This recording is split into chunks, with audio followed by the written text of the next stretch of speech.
See if this works. Sound better? All right.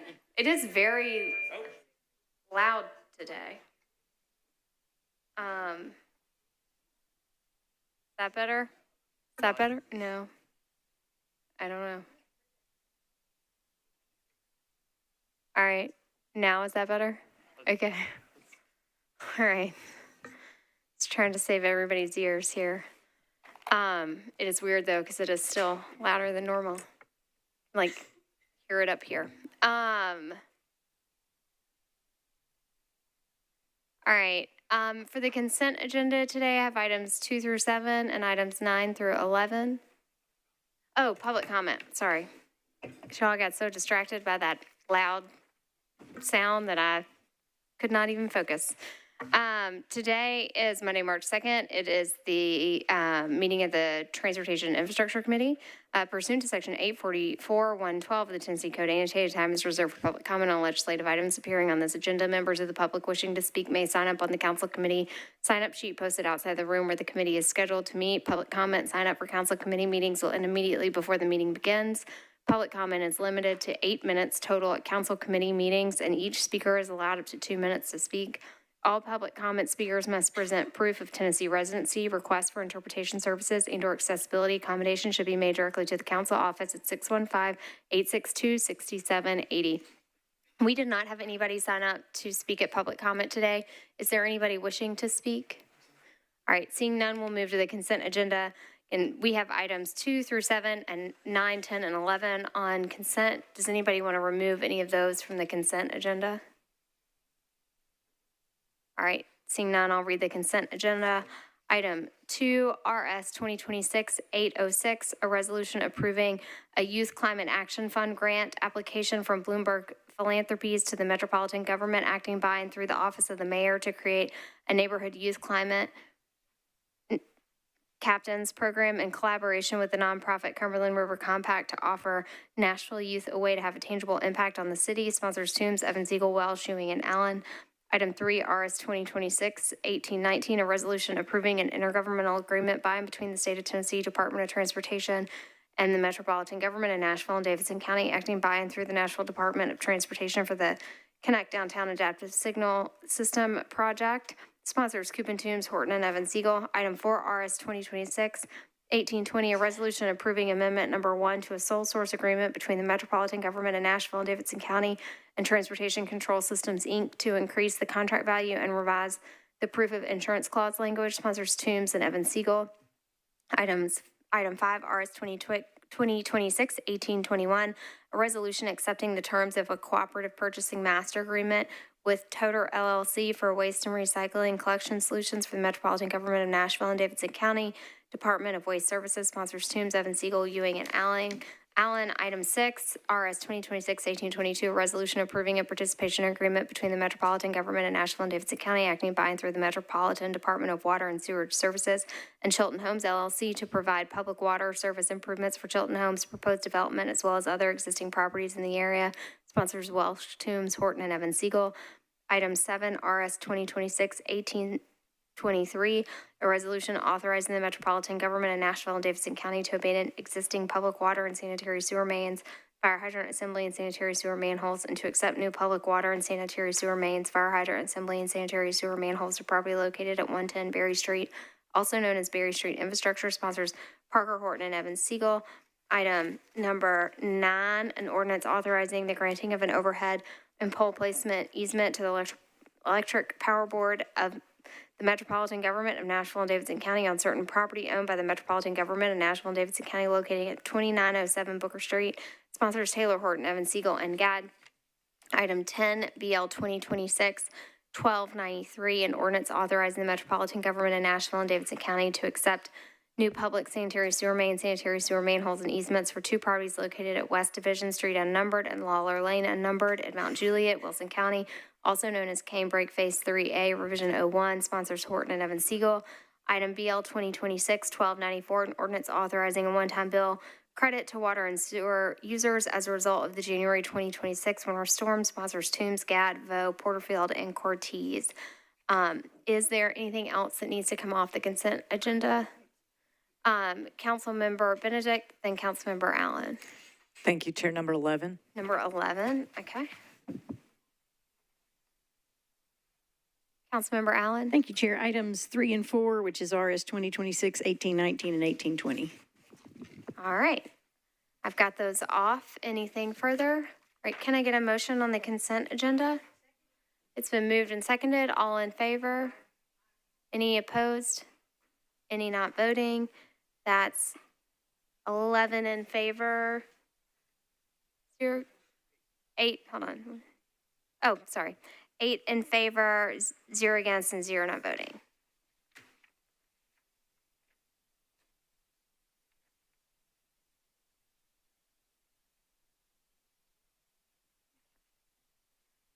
All right. Item number 1, RS 2026-1801, a resolution urging the Electric Power Board of the Metropolitan Government of Nashville and Davidson County to terminate the employment of Teresa Broyles-Aplin as Chief Executive Officer of Nashville Electric Service. Sponsors Benedict and Johnson.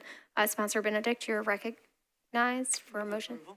Okay, it's been moved. Is there a second? All right, second for discussion. Councilmember Benedict. Thank you, Chair. So in just a moment, I'm going to move a deferral to June 2nd, which is 90 days from now. The Power Board has hired 2 attorneys to investigate the utility's readiness and response to Storm Fern last month, and an interim assessment is expected by March 27th.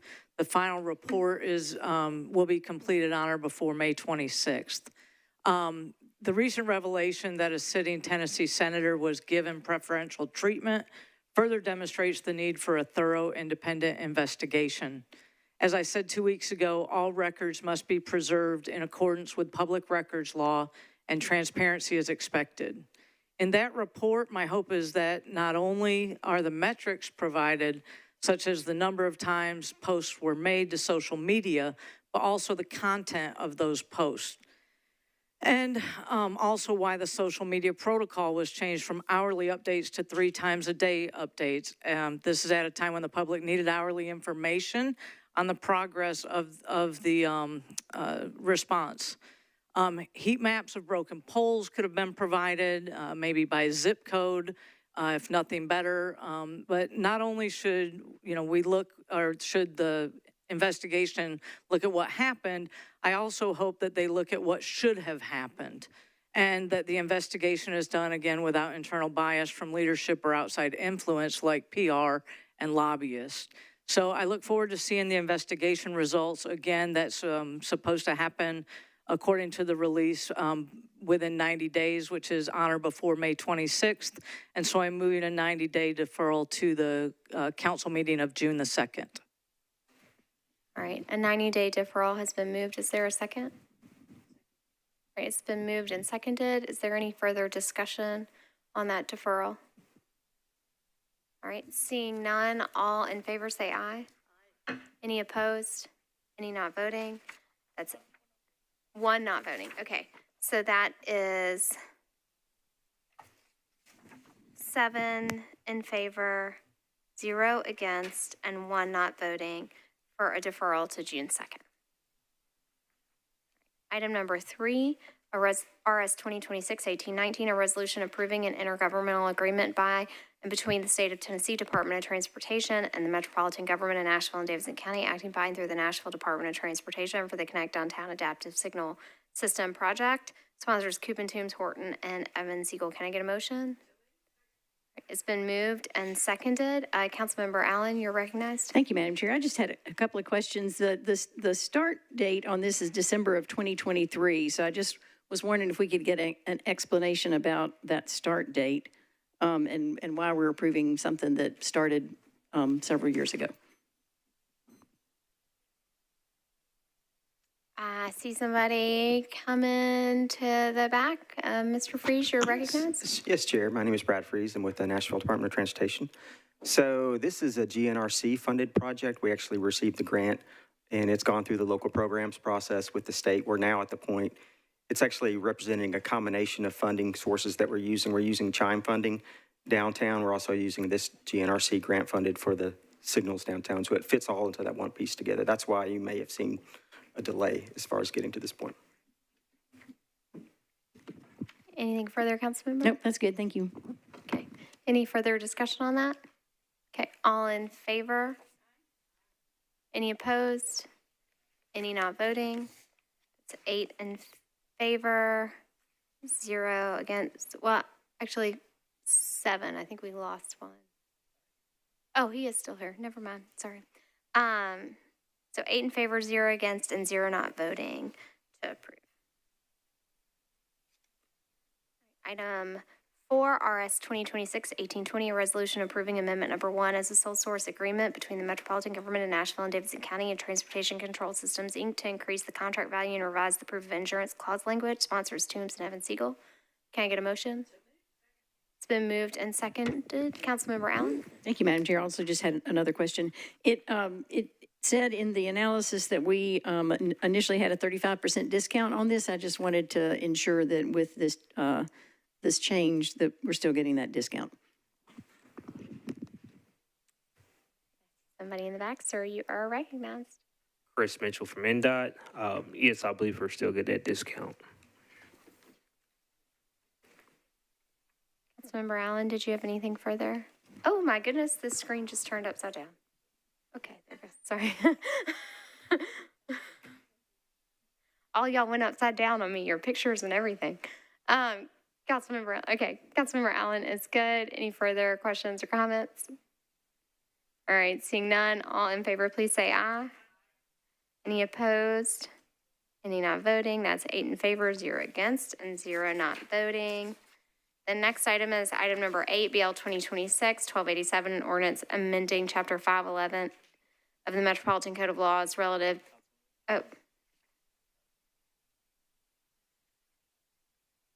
Sorry, okay.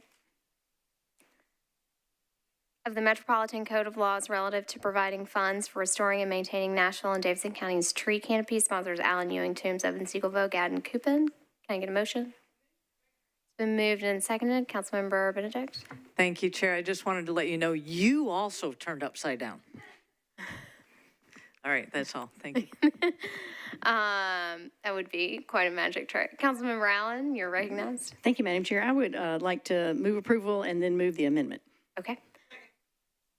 Can I get a second on the amendment? All right, the amendment's been moved and seconded. Councilmember Allen, do you want to explain the amendment?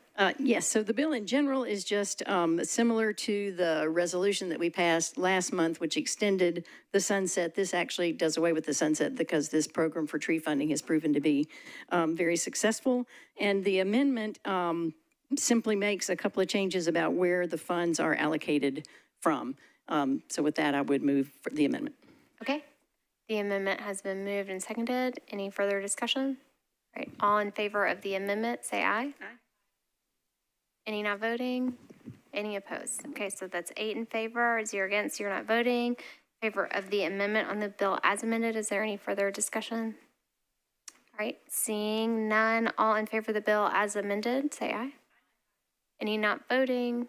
Any opposed? So 8 in favor, 0 against, 0 not voting to approve as amended.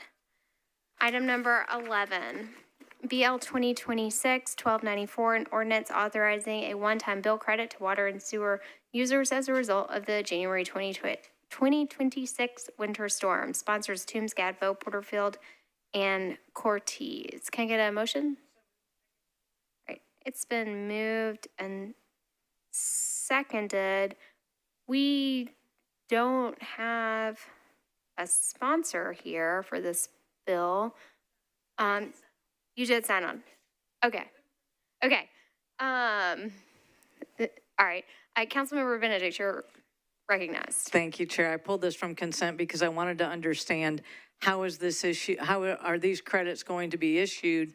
And also, is there any work that MWS has done with Harpeth Valley or Madison Suburban so that customers in those service areas may also receive a credit like this, as well as making sure that those folks in those areas where they receive water from those other folks and then sewage gets reported to them, that they are also getting a credit on that sewage. So that might need to be something I amend later, but I'd like to understand that, and sorry I haven't vetted it before now. You're good. I see a whole bunch of folks from water coming up to the public table. Whoever wants it's recognized. I will start. I'm Shannon Fry with Metro Water Services, and the plan is to give a credit across the board through our our CIS vendor. We have not worked with Madison or any other outside utilities in regards to how they will receive a credit on their accounts. I guess, Chair, my question would be then, so today, for Madison suburban customers, they get billed X number of CCFs, and then that information gets transferred over to Metro Water for sewage billing, so that the sewage bill from MWS gets sent to those customers. I believe, I don't know how it is in Harpeth Valley over on the west side, but that's how it is with Madison. So I'm curious if there'll be a credit issued on the sewer side, because I'm just not sure how that's going to work, if at all. Well, our main focus initially was just the water, but then we added sewer as well because it's implied, but we did not factor in any of the outside utilities whatsoever. This is a bill on second, is that right? Mm-hmm. Okay. I may bring an amendment late. I'm going to vet this out with Director Potter and Madison Suburban and Ms. Ellis there and see what I might be able to find out in the next 24 hours. Thank you. Thank you. Thank you, Councilmember. If you want to do that, do you want to move to approve with a re-referral to this committee? What I'm considering is getting the information on this to see if anything needs to change on this bill. There might not be anything that needs to change on this bill, in which case there wouldn't be an amendment. If I amend it tomorrow, it'd be a late filed amendment, suspension of the rules. If I try to amend it on third, there'd be a suspension of the rules for that. So the answer would be either for me to push a deferral right now, which I'd rather not. I want to get the credit to the customers. The answer for me would be between now and tomorrow to work with Metro Water to figure out if this is being addressed within this bill that's not stated within this bill, or if that's something that we need to do subsequent to this, or just understand how it's being done. So that I'll put that as homework for me. Okay. And then if I need a late filed amendment of any sort to address this, I suspect that the body would be would have an interest in making sure customers are credited for water usage during Storm Fern, if that's related to customers that are outside MWS's service area and the way that it's written in this bill. Does that make sense? Yeah, absolutely. Okay, thank you. All right. All in favor of this bill, or any further discussion? All right, seeing none, all in favor, please say aye. Any opposed? Any not voting? 8 in favor, 0 against, 0 not voting.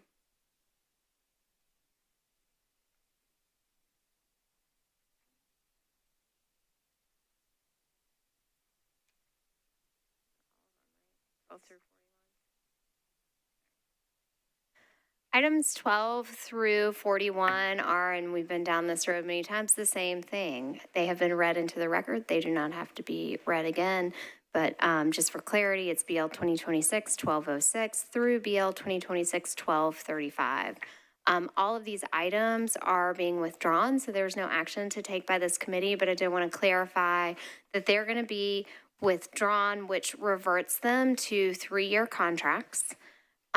It is the administration's position that procurement and the department will work on setting up amendments to those contracts, which the underlying contracts at 3 years don't have to be approved by this body, but those amendments would need to, because they would extend out the term. But along with those amendments, we would update the design standards to include the NACTO, which was left out originally for urban street design, urban bikeway design, and would include the updates on the adjustments. And I think the administration is going to weigh in a second, and then also to look at how we're handling the round robin, making sure we're setting that up in the way to get the best consultants related to the services. And I will also let the administration explain anything further they want to explain. I'll just say 1, 2, 3. Thank you. Amanda Deaton-Moyer with the Department of Finance. Only one addition. That was really great. I was like, look at her. She's got through all those different things. All that's great. One thing is it reverts it to a 3-year contract with 2 one-year renewals. Therefore, it is no more than a 60-month contract. And amendments would not come before this body, but we would do an amendment to do some of the things that you just and we do that as a course of normal action administratively when, you know, we have to change language but that's because the contractor and the city have to agree to that together, and we can do that across the board universally. All right. So, does anybody have any questions about that process? Councilmember Allen. So to clarify, they are planning to do that amendment, but will all those 30-something amendments come back before us? No, ma'am. Okay. So you good with that? I'm good with Okay. that.